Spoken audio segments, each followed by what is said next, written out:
this life, I vow to give the best of me. Of me. I'm the best to me. My beauty is what I see. I'm the best to me. My beauty is what I see. Many people that I know have lots to say. Never thinking that their words reflect their ways. Happiness is a choice we make. Gonna kill time with every little step I take. I take, yeah.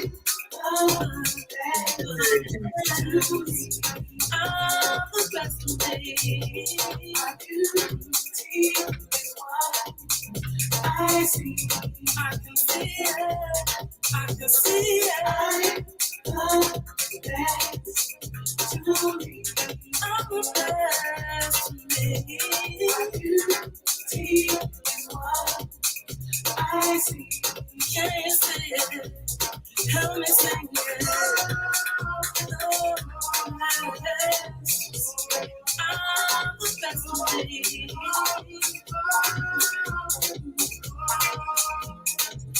I don't need approval. No.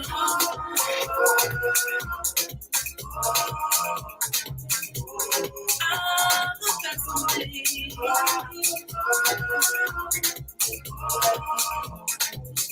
When I look in the mirror, I tell myself, I'm merely a fly.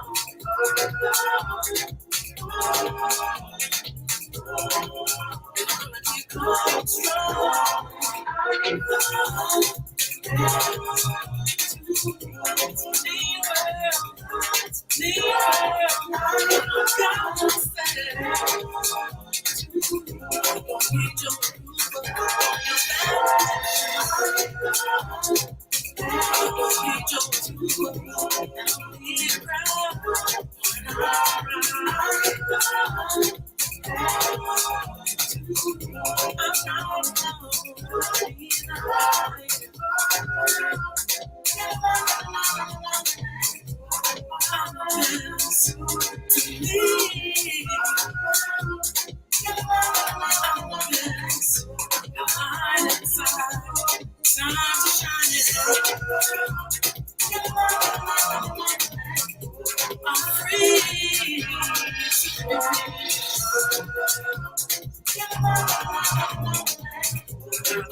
All right, all right.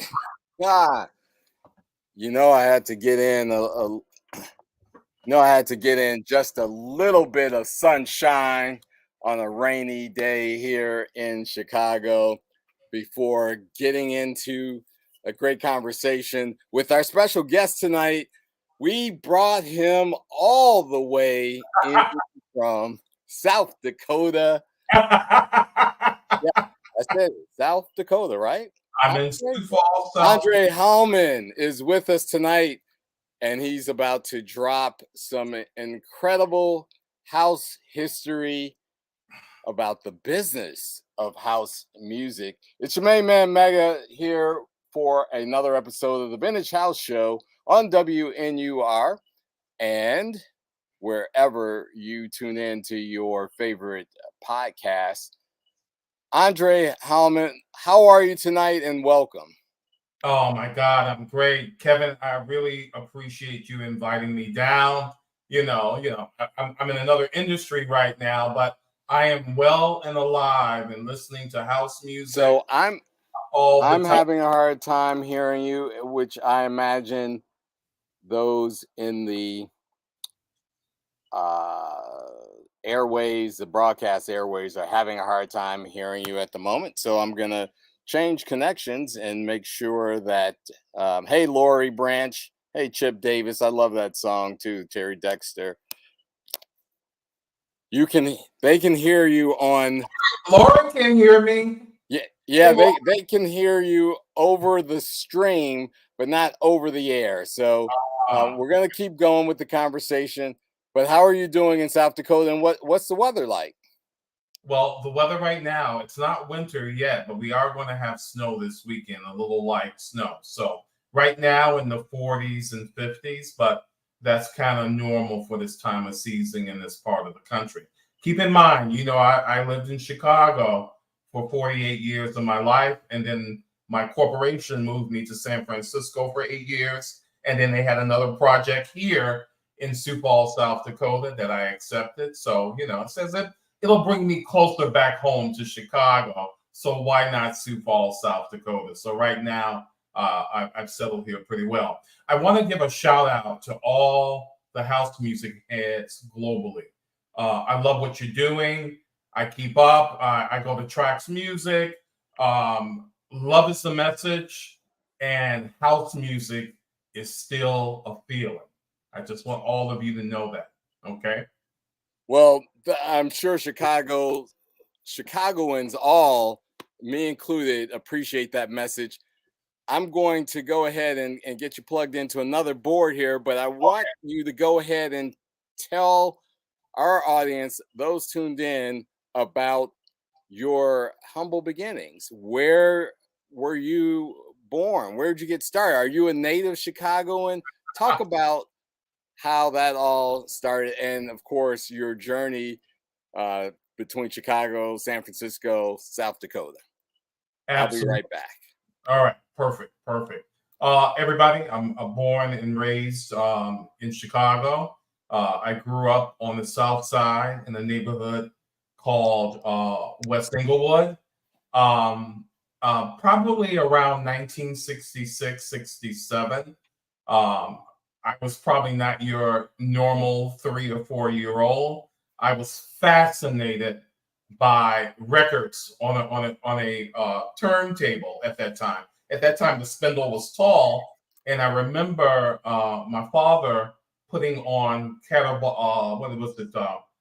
Cannonball Adderley, Mercy, Mercy, Mercy. It was a big record, big single, and I loved that record. I loved the whole record thing, and that kind of sort of got me into it. My father was a musician, and I was a musician also early in my age, so that's where I kind of sort of began. Um, as far as the dance thing or the music thing, growing up on the south side of Chicago, listening to a lot of radio, I got a lot of different influences. Radio back then was a lot more, how should I say, multi-format. You got your reggae, you got your rock fusion, you got your R&B. So I grew up on all of those like big influences. Like my sister was a big, when I rode with her in her car, her and her boyfriend were listening to like Led Zeppelin and all of that type of stuff. At the same time, they loved Donna Summer, Love to Love You, Baby. So that was kind of like the collage then. But I really began my plight, I should say my plight, my What? plight into this record business around That's quite the 19, choice of words there, Andre. A plight. around 1975. Most kids were taking any extra money they had, buying candy or whatever. I saved my money to go to the record shop. I was obsessed. My parents didn't really like me doing it, but I would spend either lunchtime in elementary school or after stopping by the record shop, spending time at the counter, going through the Hot 100 or whatever. And if I had $1 or whatever, I would try to get a single. Um, WGCI was a big influence on me.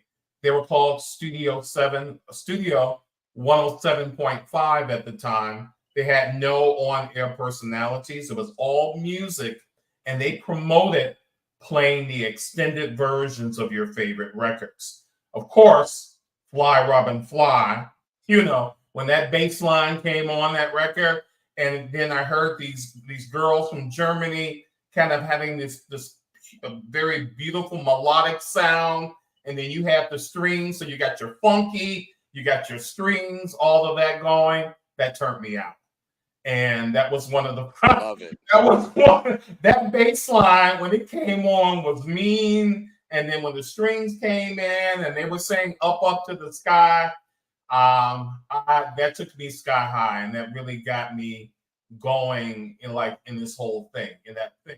At the time, I didn't label it as disco. It was music that we heard on the radio. I really didn't, I have to say, I didn't go, oh, that's a disco song. It was a song I heard.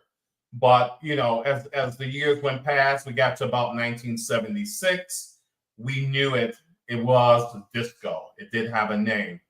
One day, I had about $3, and I went to the record store. And I wanted this record that was playing on GCI called Cathedrals. And it was by this artist called DC LaRue. And I saw it on the chart. So the lady in the record store gives me the single. And I'm like, wait a minute, that record's a lot longer than that. And she pointed up on the wall and said, I got a giant single. It's the first time we ever got one of these. And I looked up and said, can I see that? And when I looked at the label, it was 7 minutes long. And I'm like, that's the version they play on Studio 7.5. It's the 7-minute version. I said, how much is it? And I think she said $2 and something. Well, I had to go and get another 50 cents. I got excited. I like a giant single. And that was my first 12-inch. And that kind of started me buying records. I went to Rock Records on Washington, and just became an avid collector of 12 inches. And this is even before 1979. Around 1979, I went over to 63rd and Halsted and bought an ID that said I was 21 when I was 16. So I got that because I wanted to get into the happy medium disco on Rush Street. And I dressed up. I had my 3-piece suit, all of that. I wanted to look the part. I says, I look pretty mature. Will they let me in? So I got to the door. I'm kind of nervous, but I'm trying to hold face because I wanted to get into the club. And Lord behold, I showed that ID. He looked at me at the door. He hesitated for a second. And then he said, come on in. And that started my whole kind of sort of club thing. So I was 16 in a club on Rush Street, a disco, they're playing everything. They're playing Herb Alpert, Rotation. They're playing Martin Circus, Disco Circus. They're playing Juni Pagan, Fantasy. They're playing Another One Bites the Dust, Queen, all of this. And that really, I became hooked on club music. So if I can jump in here a second, what year was this? And what I love about the way you progress and unpack that story is that you talked about the first really influential record, Silver Convention, Fly Robin Fly. You then journeyed into the record store. You bought your first 12-inch, which I think you said was around 1976. But what 1976.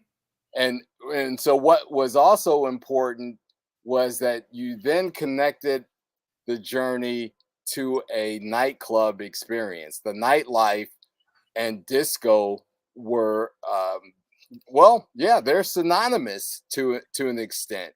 So talk about getting into the club, your experience in the club of all the records that you heard played, but you must have had some familiarity with those records, particularly a record like Martin Circus.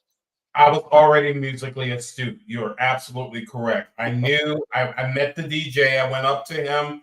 I knew the stuff. We talked music. In fact, in between him playing music, he would, about the second or third times I went to the happy medium, he would talk records with me because I was familiar, and you're correct. I was already familiar with what he was playing because I was an avid collector at a young age. And every blue moon, he would have one that I didn't have, and we built that rapport, as far as him playing the music. Um, After 79, into 80, I got busy. I was graduating from high school, but What high school was that? I went to Chicago Vocational High School. CBS, the CVS, Cavaliers. Cavaliers, Stand up, represent. Cavaliers, Cavaliers. I went to CVS, and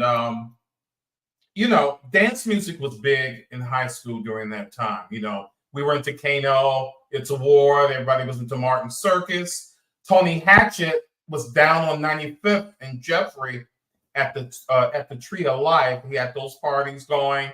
I was doing like little private parties for friends, playing Martin Circus, and that was a really big record for high school during that time in '81. Everybody loved the Martin Circus, but then they said, Andre, you play the same music this guy Frankie Knuckles plays. And I'm like, people come over and they're like, you got the same type of music flair. And I'm like, who is he?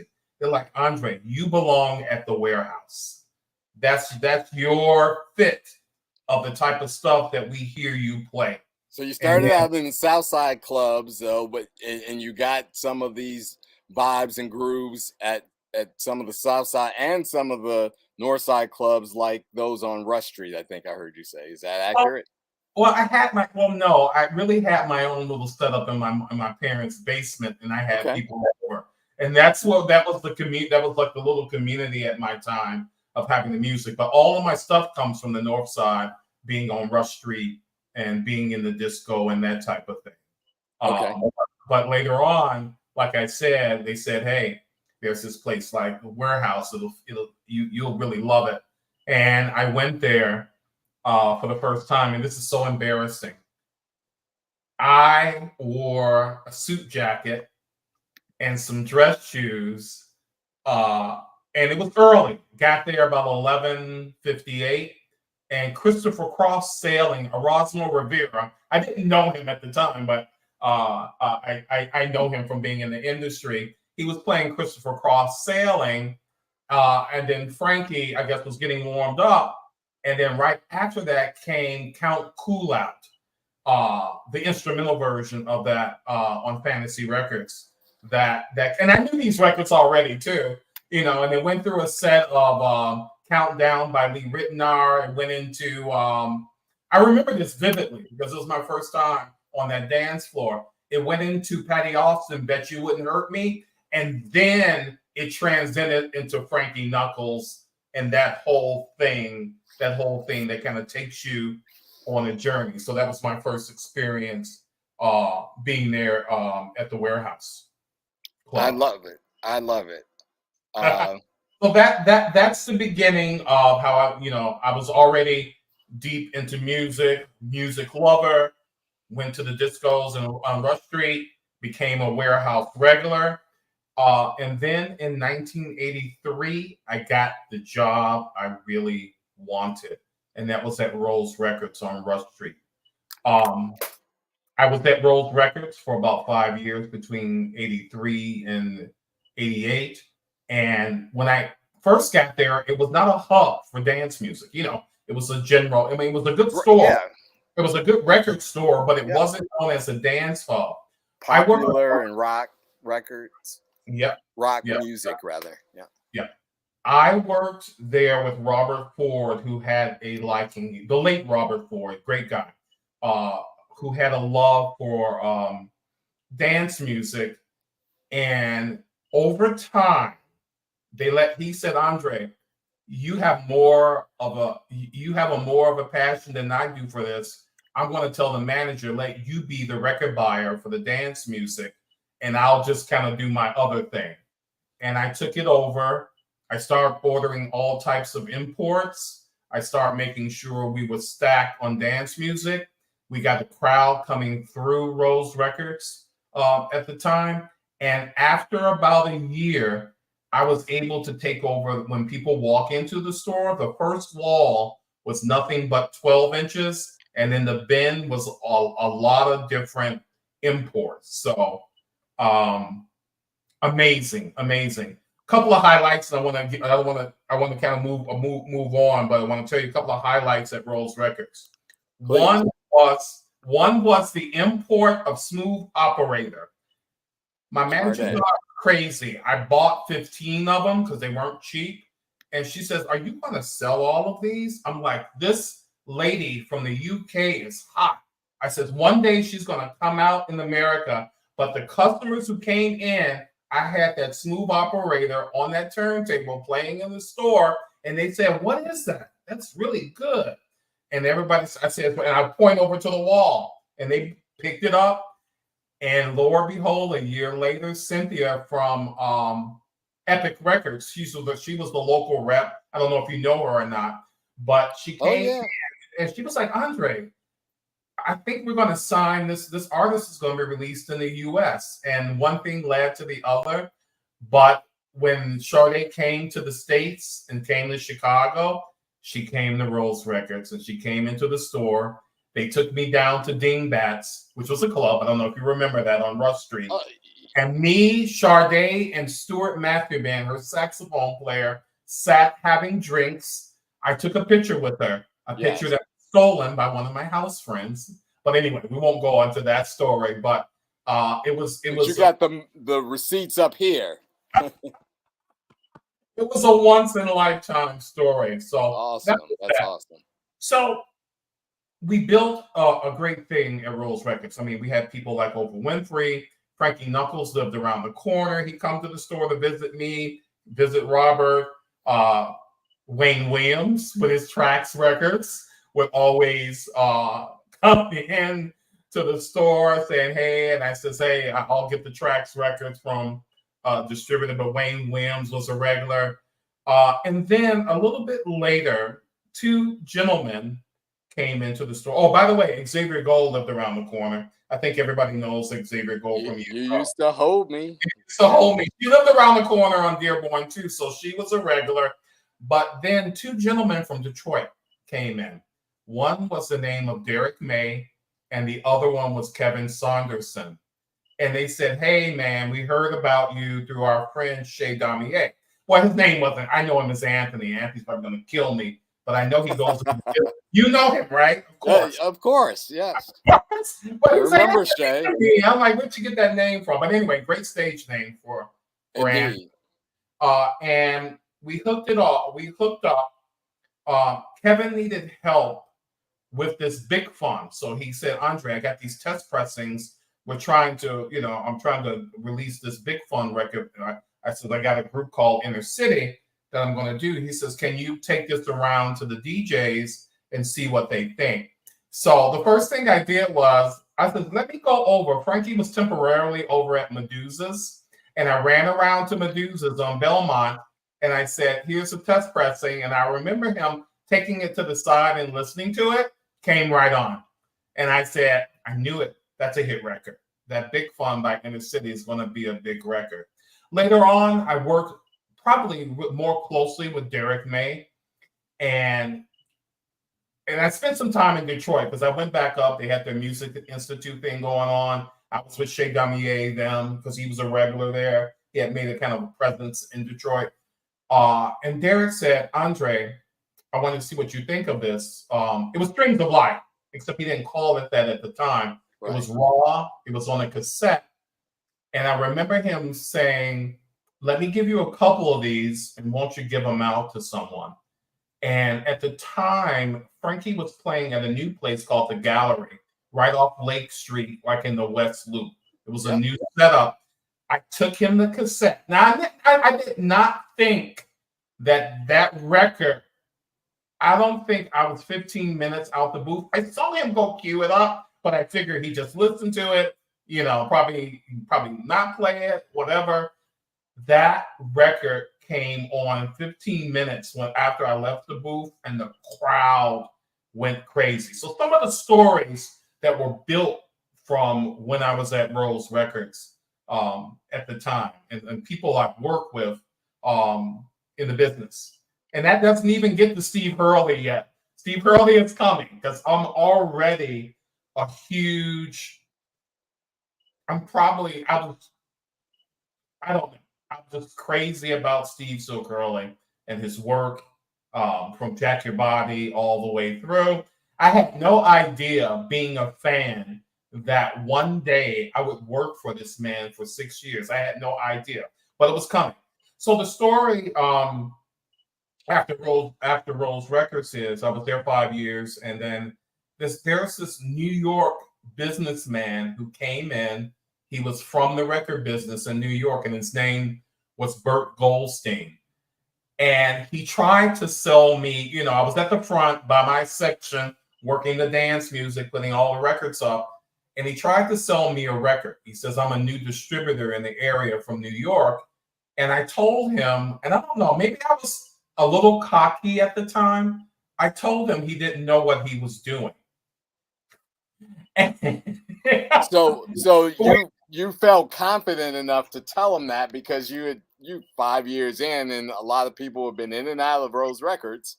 Well, I think I would be more conservative now. Maybe that's all the corporate part of me. But at that time, I was like, hey, I'm the, and it wasn't anything malice or anything. It was just, no, you're not selling me the right stuff. And so the funny thing was, I don't know. He said, okay, thanks. He comes back to Rose Records the next day. He walks in. I'm like, oh, God, here comes this guy again. And he says, can we talk for a second? He says, I appreciate what you said to me yesterday.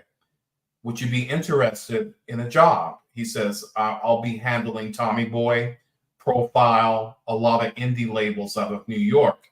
And I was sent here. And I said, really? He says, really? But I said, I told you didn't know what you was doing. He says, that was great. Now you can run it and do what you do. He says, I see already what you do at Rose Records. Why don't you come over to the distribution company? So anyway, one thing led to the other. What was the name of the distribution company? It was called Impact Distributors. Yeah. Impact Distributors. And he came in with his colleagues, Corey Robbins, Profile, Tom Silverman from Tommy Boy. And then he had to connect with collectibles, all of these different indie labels. He was a powerful indie businessman. So there at Impact, I learned a lot about the business. I learned that I could not survive. Now, here's the key. I could not survive just selling house music. And me and him had it out a lot in the office because I was strictly selling lots of dance music, but I didn't want to sell the rock music. I didn't want to sell the collectibles. But before I left working for him, I was a pretty much across the board able, a business. I had got my little business acumen learned from him. Hey, that's fine. You love this, but this is a business and you got to sell other things. And I started selling to Baker and Taylor. That were the huge record stores at the time. And One Stop or distributor. Things, yeah. But the fun thing about this job at Impact, there was a lot of things happening there. I love going to, so I went out to visit my clients. I had brought prospective clients, but I would go and sit down with George's at George's Music Room. I would go over to Ray Barney at Barney's. I would go to Fletcher's on the south side of Chicago. They were distributors themselves, but they were buying all the profile rap and stuff because we had all the hits. We had the Queen Latifahs. We had the Digital Underground through Tommy Boy. We had all of that. I had Lakeem Shabazz. I was working with all of these people. But the fun thing was there was this young guy that worked in the warehouse at Barney's called Byron Stingley. And he was so nice. Every time I went there, I mean, he was really cool. Me and him chatted. And one day he came up to me. He said, Andre, I'm going to make a record. And I'm like, oh, really? And I'm saying to myself, oh, really? And he said, yeah, we got, and he said, I'll get you a copy of it soon. And so on Ray Barney's Bright Star label, they had Ragtime. I can't, and the rest was history there. But I can say, and I want to say this on air in your show, Byron Stingley is, to me, one of the greatest house artists ever. As a personal friend, he is one of the greatest friends and most down-to-earth people that you will ever know. Respect to Byron. And without getting too much into it, and I'll go up and back in the story. After the thing with Steve Hurley ended for me, which was around 1997, I didn't have a job. And I don't know. I wasn't worried because I was kind of still a wild guy and just kind of like, I'll get by, whatever. But Byron Stingley saw what happened. He didn't make any comment, about anything, saying nobody. He was always that type of person. There was a lot of comments, but he was. Yeah. But he got Michael Weiss. I think you know who he is from. I'd say Sam, but he's nervous. I know him from Sam. They said, "Hey, Andre, people like you. We saw what you've done with Steve and Shantae. We got a record called Get Up. Can you take that over to GCI and see what would happen?" So Elroy saw me, and I told him the story. I wasn't with Steve anymore, and I said I had this record, and so I brought it into the music room. And later on in the day, oh my God, GCI played Get Up on regular rotation. It was a very good feeling. Not to say I was depressed or anything, but it was a little scary. I had been with someone for 6 years or so, but it was a great feeling. Byron and Michael Weiss came in. They put money so I can pay my rent. You have to pay your rent. That's a reality. And they kept me afloat until I went into corporate America, which now I've been 26 years. But rolling back the story, I really want to talk about working for the person that you're the biggest fan of, Steve Hurley. Everything has its ups and downs. Indeed. I was having some clashes with Bert at Impact. Okay. And because you're both passionate people, right? And I had met Steve many occasions, and I believe, and I wish E Smooth was here. I want to get the story right. I think E Smooth bridged. Steve already knew of me. They heard of me. I think Byron had mentioned it. But I went over to visit him and Frank Rodrigo, and I had to drive out to Brookfield, Illinois. They had a studio out there, and I went there. I actually got a message in from E Smooth, so I'll help fill in the gaps based on his summation. Ah, great. Is he on the line? Is he here? He has not joined us on the stream, right. But he sent a couple of messages to me in advance of tonight's show. So okay, good. Shout out to E Smooth. Maybe he can bridge it a little bit better. But I went there, told them what I could do. They knew I was kind of gung ho. I was good with dance records. from working in the record store, and then everyone knew me running around with all the artists that I did with Impact Distributors. So the first thing, got the job at ID Records, got my own office, and the first person I meet is Shay Jones. And boy, was she a piece of work. She became almost like my little sister for a long time. She lived on the east side of Chicago, and she was a phenomenal singer. She did plenty of session work, but she did the record for Steve, Are You Gonna Be There? Everyone remembers that, right?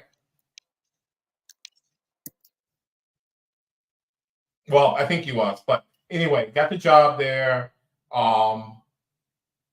At the time, it was E Smooth, Maurice Joshua, Steve, Jamie, the late Donnell Rush, Shantae.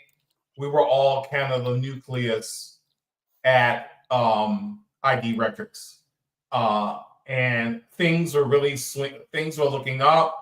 I remember Frank had a board of work that he was getting from major labels, and that board was always full of work coming in. What they wanted me to do is just help out with the stuff that they wanted to release independently. So we came up with the idea that Robert Ford, the late Robert Ford, helped me with, and he designed the logo for DJ World, in addition to our own ID label.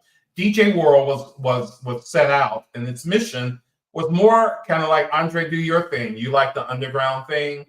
So I set out, and of course I had Bernard Beatty, I Want Some Trade. I don't know if everybody remembers that record, but Jamie did the mix on it. But then this guy named Sagat, who had a huge hit at pop radio, it was like a hip hop house thing called Funk That. He had a record that I met him through connections in Baltimore, and it was called I Need to Go Away All By Myself. And that record rung in André Halmon's ear.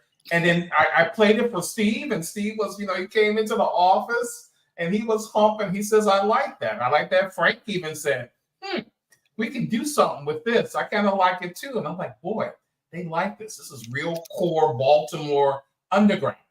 But then Frank and Steve, thinking the way we were thinking about how we approach remixes, how the work was being made, us bringing house music a little bit to the more commercial audiences, they said, let's have Tommy. Tommy was a session singer. Let's have Tommy re-sing this record.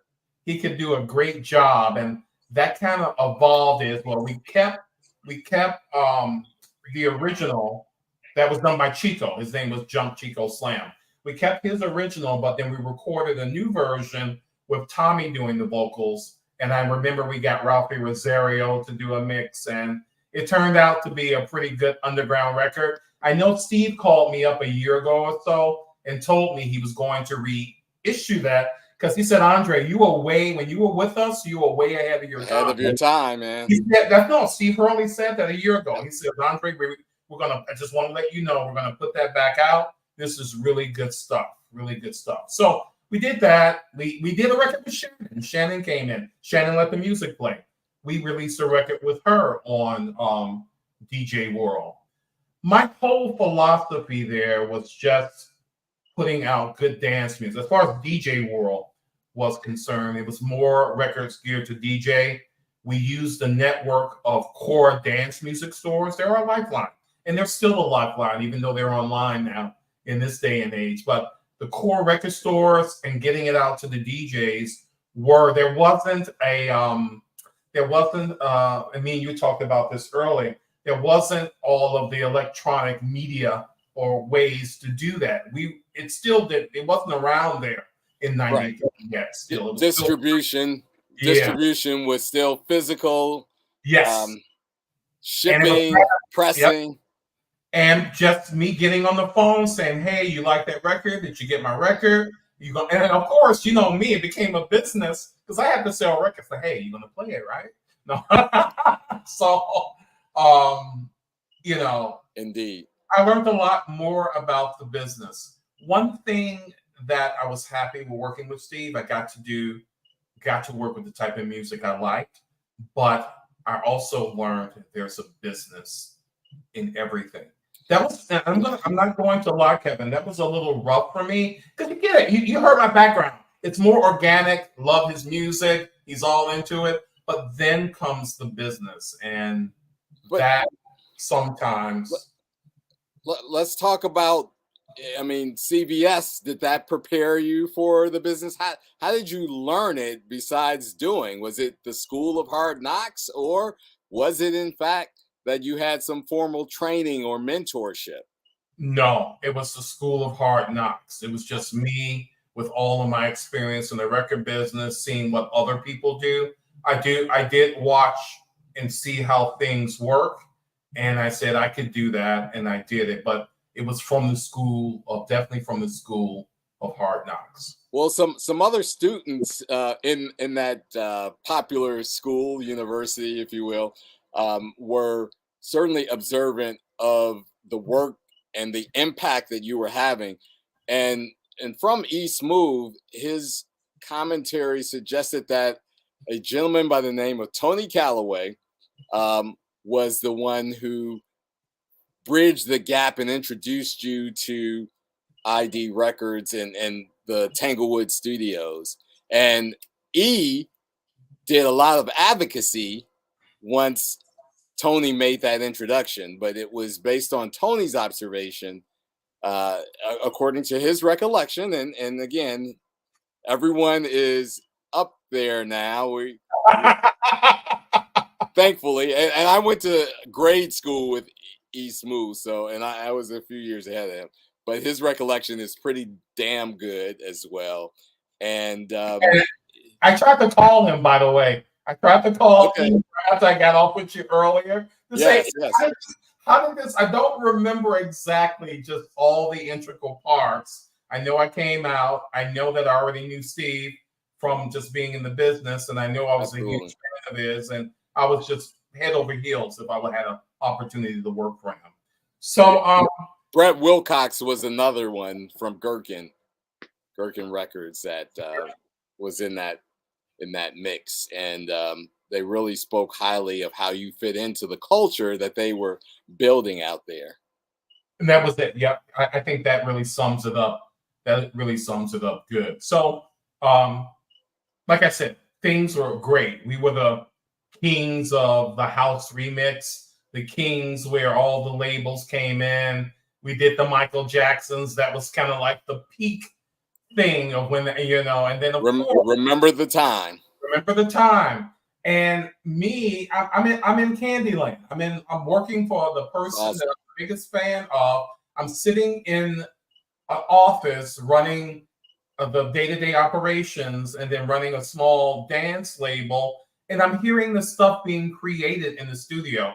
I hear him when he loops something, and I hear it 92 times during a day as it's being created, that whole thing. So it's just amazing, to be there when stuff is being developed. I remember when he did Searching for CC Pennington, I remember hearing that one line over and over, like at 10 in the morning. He's just going at it. And I'm hearing those first 8 bars, like about 300 times up until the final product. So nothing but great experiences with ID Records, with Silk Entertainment. We moved over, as you know, in the I would say in what is that area around Navy Pier. We were over by Navy Pier over that way. Yeah. And we had really nice offices there. Streeterville. It was, yeah. Right. Yep. Right. Because we had Bernie Mac right down below us.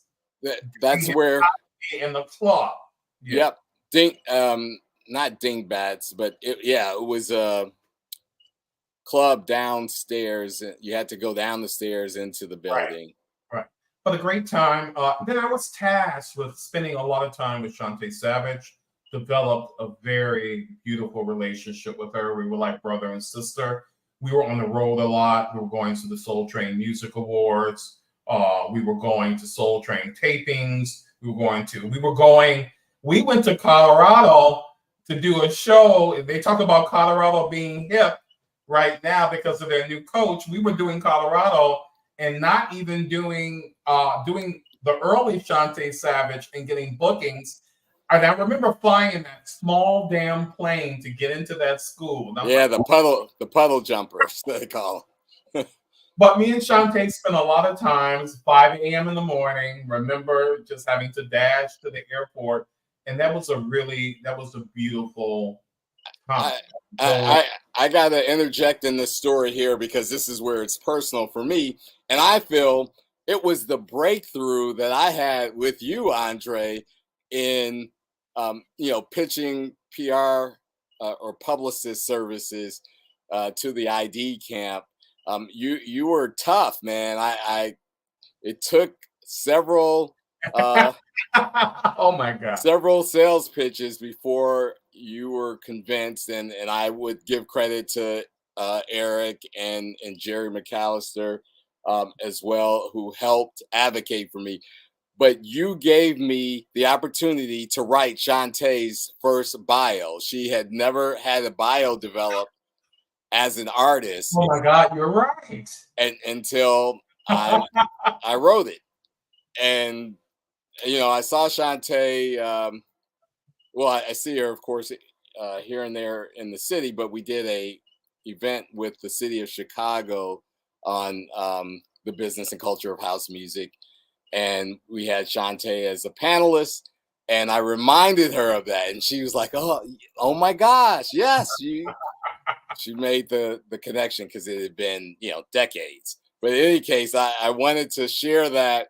It was after that I think we had a pretty great rapport from that point on, and I went on to write bios for many of the other ID production artists. So just so many great memories.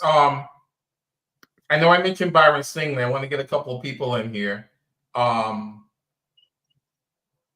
No, it was Ray Barney.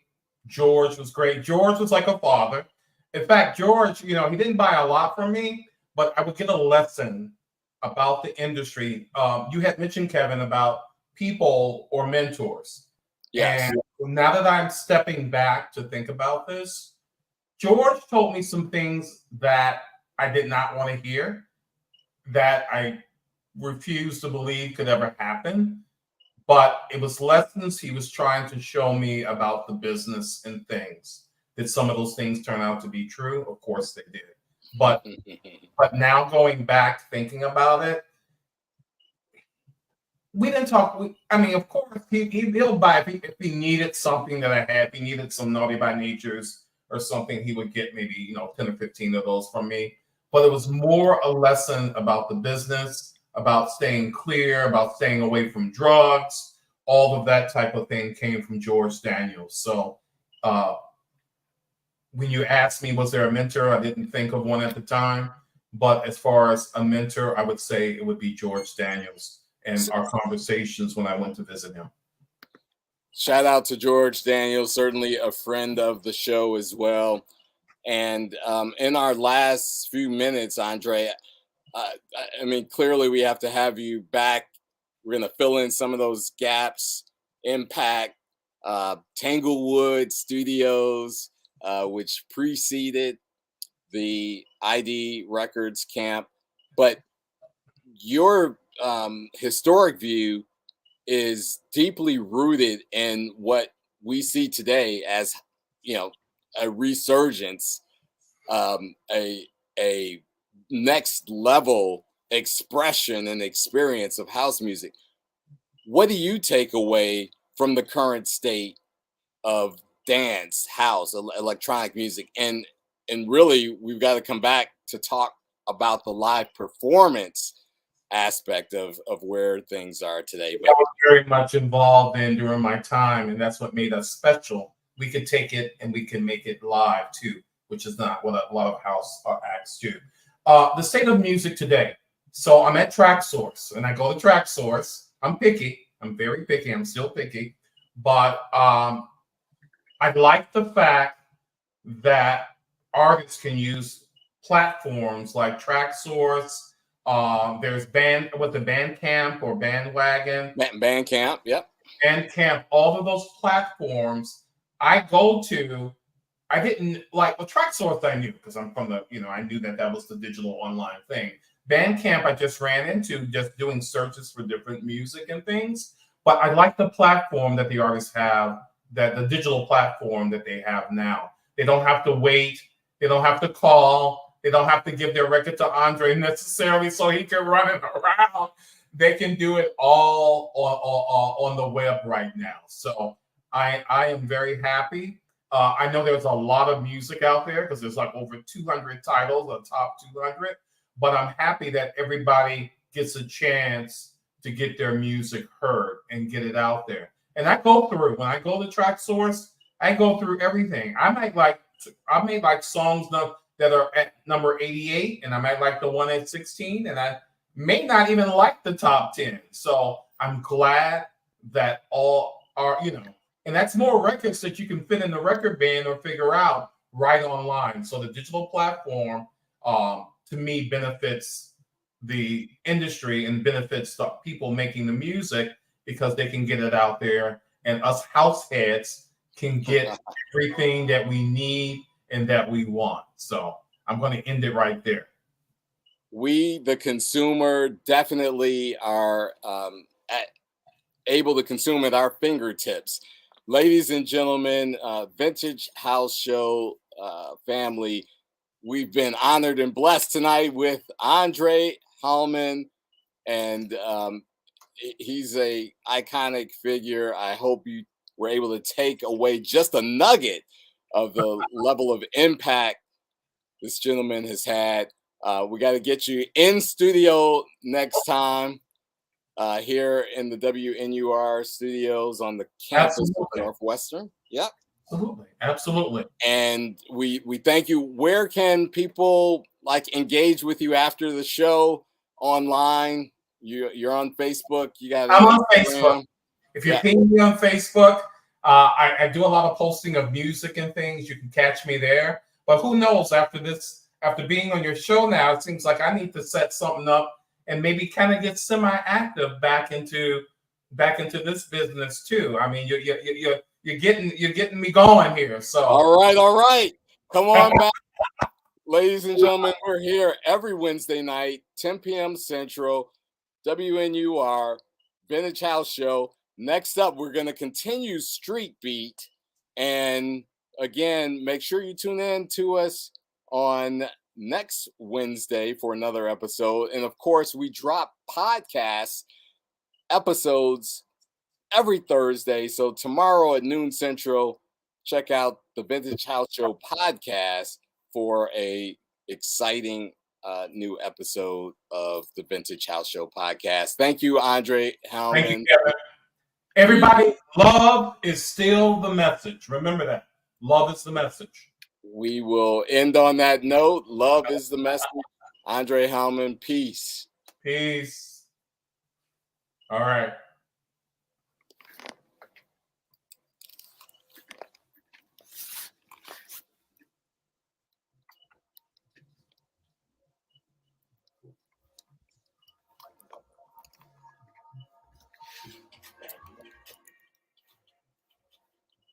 Thanks, everyone, for tuning in. See you next week, or actually, I'll be on again next month. 4th Wednesday in November. See you then.